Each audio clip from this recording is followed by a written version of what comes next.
గోదావరి మిగులు జలాలు రెండు రాష్ట్రాలు సమానంగా వాడుకోవాలన్నారు ఏపీ సీఎం చంద్రబాబు. ఎంతగా వాడుకున్నా 200 టీఎంసీలు మాత్రమే వాడుకోగలమన్నారు.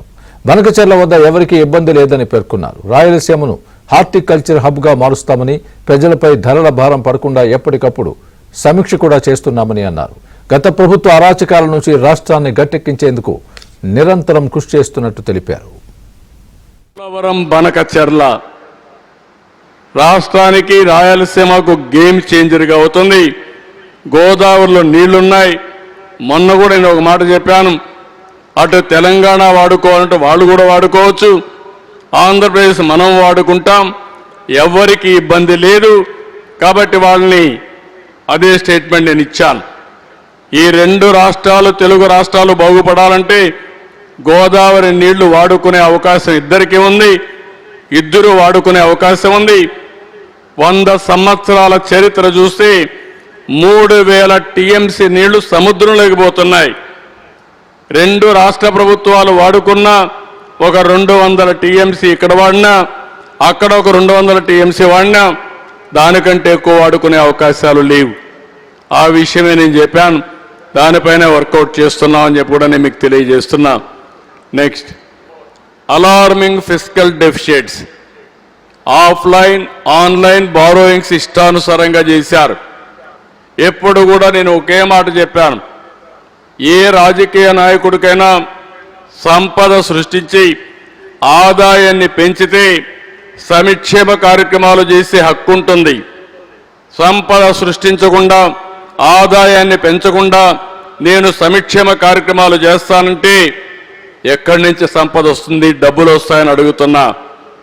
ఏ వ్యవస్థ కూడా సస్టైనబుల్గా ఉండాలంటే తప్పకుండా మనందరం ఆలోచించుకోవాల్సిన అవసరం ఉంది. అభివృద్ధి జరగాలి, సంక్షేమం జరగాలి, సాధికారత కంటిన్యూగా జరిగినప్పుడే అది సాధ్యమవుతుంది. 22-23కి నీతి ఆయోగ్ ఇచ్చిన రిపోర్ట్ ప్రకారం జీరో ఆన్ డెట్ సస్టైనబిలిటీ అంటే ఇంక ఏమాత్రం కూడా మీరు అప్పులు చేయడానికి వీలు లేదు. ఇప్పటికే ఎక్కువ అప్పులు చేశారు, ఇంకా చేస్తే దానికి తిరిగి పే చేసే ఇది కూడా మీకు లేదు అని చాలా స్పష్టంగా రిపోర్ట్ ఇచ్చే పరిస్థితికి వచ్చారు. ఏపీ ల్యాండ్ టైటిలింగ్ యాక్ట్, ఇక్కడ కూడా ఒక విషయం మీరు రాష్ట్ర ప్రజలకు అర్థం కావాలి. రాష్ట్రంలో కొత్త చట్టాన్ని తీసుకొచ్చారు.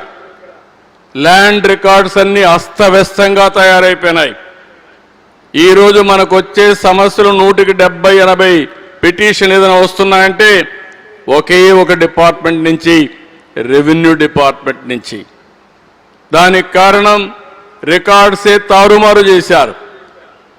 ప్రైవేట్ భూముల్ని 12A కింద పెట్టారు, అసైన్మెంట్ భూముల్ని ఫ్రీ హోల్డ్ కింద ఇచ్చేసే పరిస్థితికి వచ్చారు. చాలా అవకతవకలు జరిగాయి. ఈరోజు ఈ సమావేశంలో ఎంఆర్ఓలు కూడా ఉన్నారు, కలెక్టర్స్ ఉన్నారు.